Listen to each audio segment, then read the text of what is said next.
So our story begins here with the brand new Opel Corsa.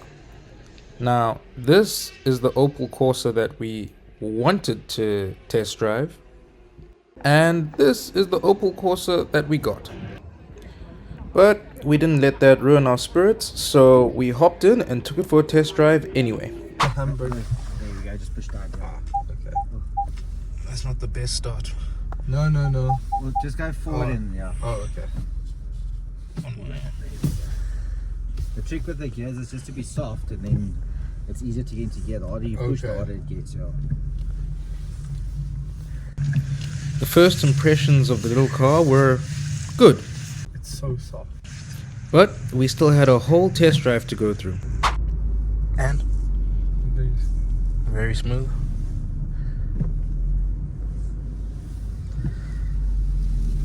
How big is this engine? That's a 1.2 turbo. Ah. 96 kilowatts. Yeah. Then that one could be 104. Not 100. The other one is Can't be 100. 124. No, I think it's 104, the other one. Which one? The one that we saw inside The sporty looking one. The Corsa. Yeah. Yeah, it's the same as this. It's just a different color, the grey one. Yeah. Yeah. So it's the Corsa GS 524. Mhm. Yeah. Same 96 kilowatts. Really? They said it was 100. Yeah, they said it was more.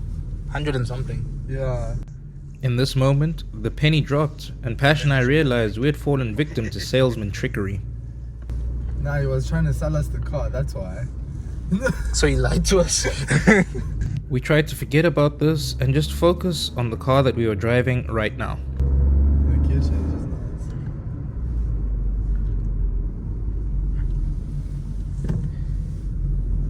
The brakes are sharp. I hope so. It's new. Very sharp. Like you just have to tap on it like a little bit only. And you know what? So far, we were enjoying our time in the little car. It looks nice. It drove smooth, as Pash said before. And there really wasn't that much to complain about. Even the engine had a nice little note to it.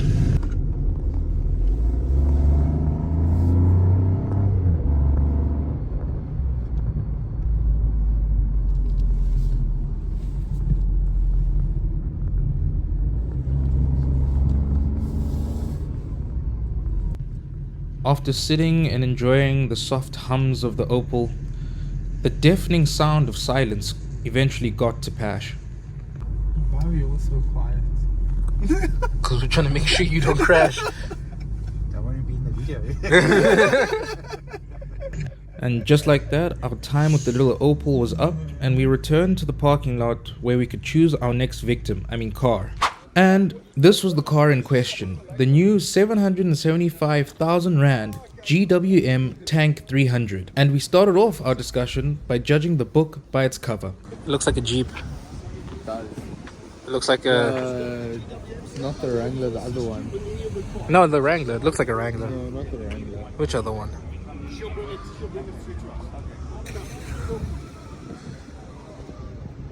I forgot the name. I'll remember it just now. Just say Jeep. Actually, it looks like the Suzuki down there. The J-Wagon. It looks like the J-Wagon. Hopefully it drives better. A fact we'll never know, because round the corner came the 1.3 million Rand GWM Tank 500. And well, we just went for that instead. Release handbrake. As the test drive started, I got into the back of the GWM Tank 500, the Toyota Prado competitor, and generally settled in, and started acting as if this was my father's car, and just started doing random things.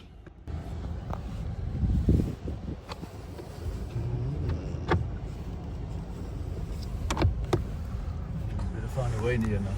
No. Look at the black.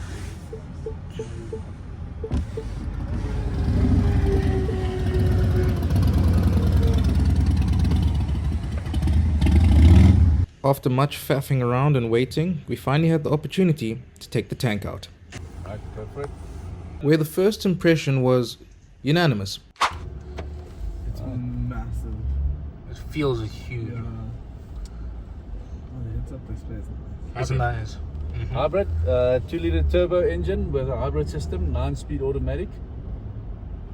255 kilowatts, 640. Watch the curve, not too close. 648 Newton meters combined. Okay, wow. And you don't have this one on the main track, do you? Not that I know of. Yeah. I know it's shuttling. I know it's here. I'm not sure if it's not on the 4x4 track. It's not on the main track. I don't know. Okay. I haven't seen the main track. It's not on the 4x4 track. Stand your side, your side, your side. All right, over to me. The car weighs 2.55 tons. Tara weight.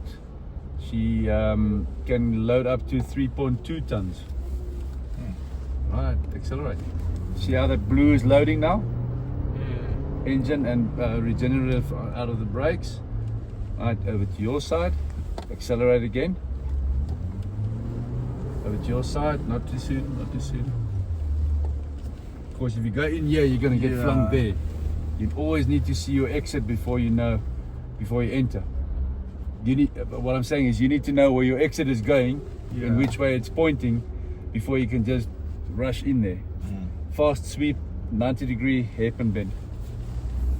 As our test drive started becoming a free advanced driving course, Pash started to listen to the source that the instructor was dropping. The guy that steers with his shoulders is more in touch with the car, especially a big ship like this. Right, over to your side, over to your side, over to your side, your side, your side, now my side. You see, if you pick the wrong line, you get flung out there instead of there.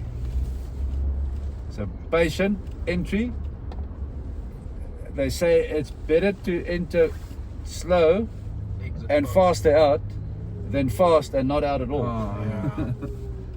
Right. Over to your side, your side, your side, your side, your side, your side, my side, my side. You see the difference? Yeah. Slow in and faster out rather than fast in and not out at all. Pick a line, that's a bit jerky. Right, accelerate. And this is normal mode. I'm not on sport mode. You'll just tear your clothes apart here.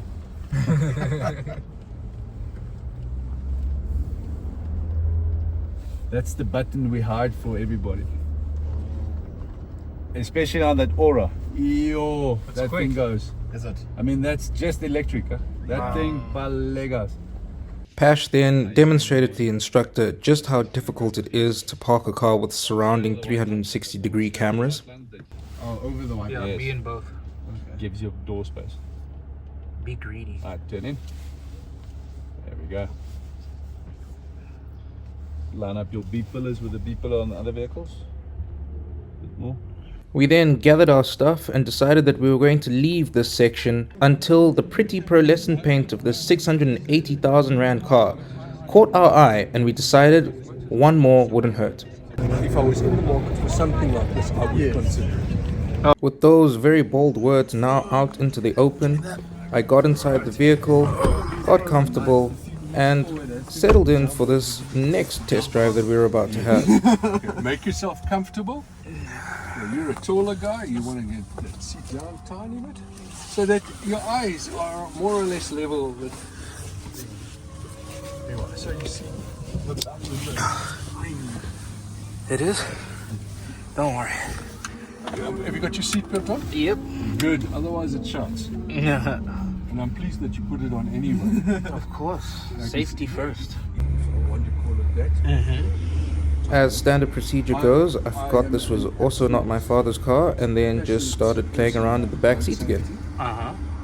And that doesn't make me an old mother Grundy or somebody who's granny slow. After getting my fix of touching random buttons, I then decided let's ask the representative some controversial questions. So we, Do you like the screens? from a personal perspective, no. You'd rather physical buttons? I'd rather have physical buttons, especially for ventilation and for volume. Yeah. You can take it around again if you'd like to. I would, and I think that people are starting to realize that as well. You know, even Volkswagen, for example, they came out with the it's like very finicky touch and all. And they've gone back to like almost a digital, or not a digital, analog touch to buttons. And for some of the controls. But I think it makes more sense because when you just tap, tap, tap, tap, tap, tap, tap, tap, it gets annoying and distracting for me. Yeah. Because I don't know whether I'm tapping the right thing, and then, when you're driving and you want to change the song or a good song comes on and you want the volume up, you don't necessarily want to be looking at it. Look, the one benefit, and if you get the commands right, and I haven't yet, it's you say, "Hello, Jaeco."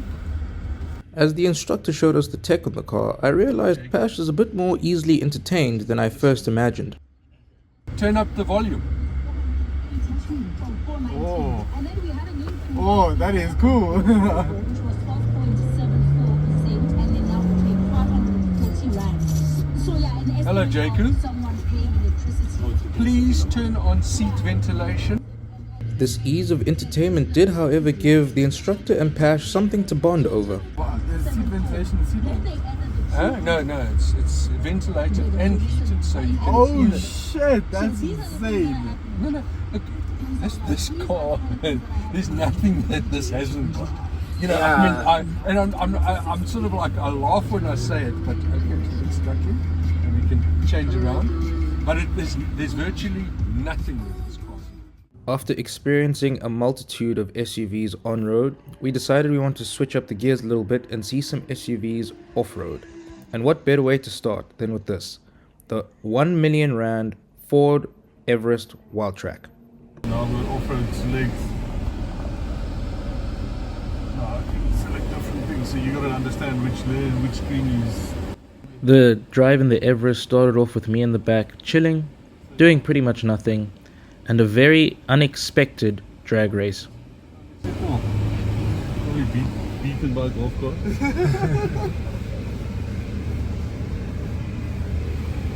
Anyway, as we lined up for the first obstacle, the instructor gave us an insight into his true feelings about the Everest, the Prado, and the Land Rover. If I have to choose as a work vehicle, the Ranger would definitely get the benefit. Yeah. But Everest, it's a very comfortable 7-seater.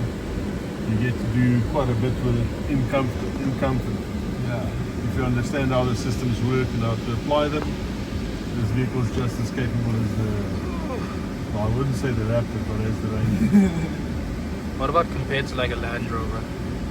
I wouldn't buy a Land Rover with other people's money, Not with other people.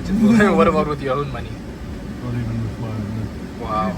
Clearly, Land Rover's ability to go anywhere but not take you back home again due to reliability concerns is enough to stop this instructor from turning in his Everest for a brand new Land Rover. Because it's a little bit more delicate than most vehicles. What about a Land Rover? Well, the Land Cruiser, the fine Land Cruiser, because it's got a wide spectrum. The 300. Okay, let's go Prado. Okay, the new product. It's a very capable vehicle. Are you going to put a 1.5 million rand vehicle through obstacles? I thought this one was about 1.5 as well, 1.2. No, this is, I think, just over a million. Just over. But the Prado is far superior in terms of off-road ability to this. Yeah. And again, durability, longevity, resale value, all those things play a part in the decision. This is, for the money, this is a very, very nice vehicle. After playing around in the sand, we lined up for a cross-axle obstacle where the instructor showed us Ford terrain management and how he doesn't use it and rather uses his own method. So this is like cruise control for low range. Yeah. And what I do, I go manual, Yeah. force it into first gear and do it on Okay. with a bit of diff lock. It makes this a non-event. Yeah. But this is now knowing your system and understanding where to apply what you've got. So if I want to adjust the speed, I just go to second. Okay. It's not going to let me do that. Well, I can too. See, Okay. you feel that instant heat, now it's in second. Yeah. Yes, knowing your vehicle is very important for off-road driving. as we shall now see as we lined up for the last and biggest hill descent test of the whole park. Front and rear. So the articulation is limited on this. You get better articulation on a solid front axle.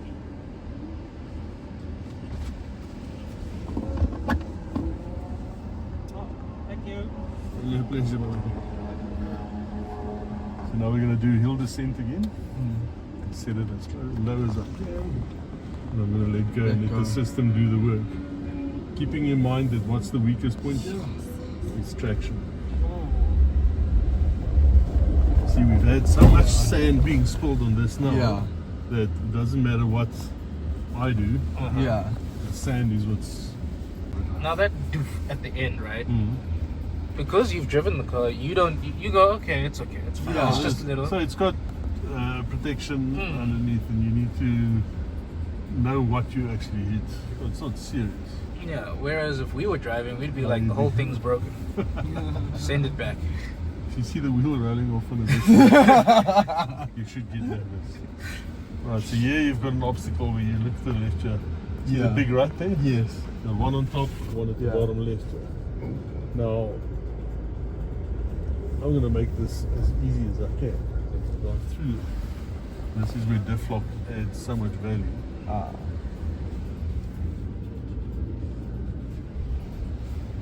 Yeah.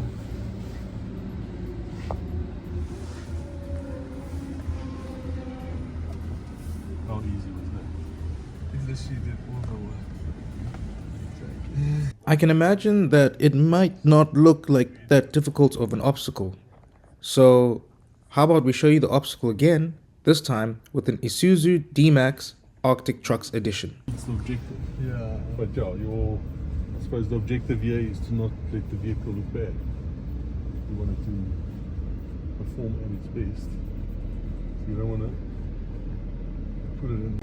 This thing does exactly what the fucking Defender does. It does do the same as exactly the same thing. every. Maybe the Defender has a bit more perks to it. Yeah. With the water and the screen telling you like your water distance. I think Then the hill descent is much slower and it doesn't lose traction on sand. I think everybody just followed the Defender afterwards. Yeah. So this is what Ford came up when they said, "Fuck, what does the Defender have?" Then they made this. And this is I definitely get this over the Defender. And it looks nice. Because this is cheap, I'd buy this. Like It does everything that you need. It does.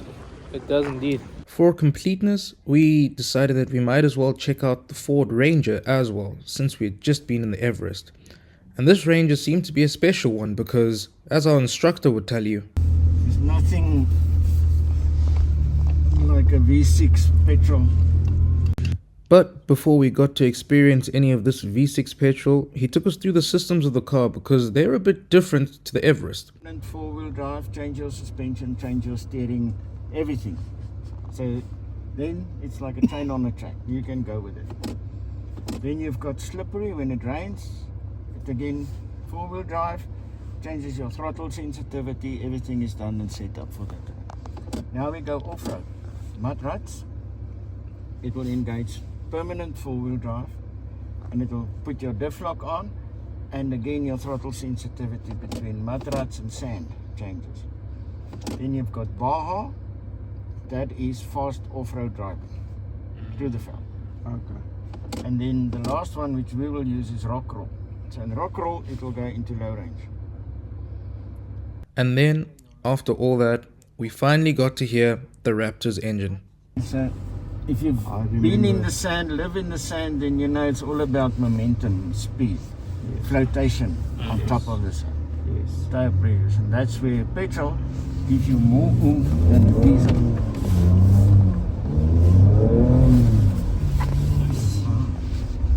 Yeah.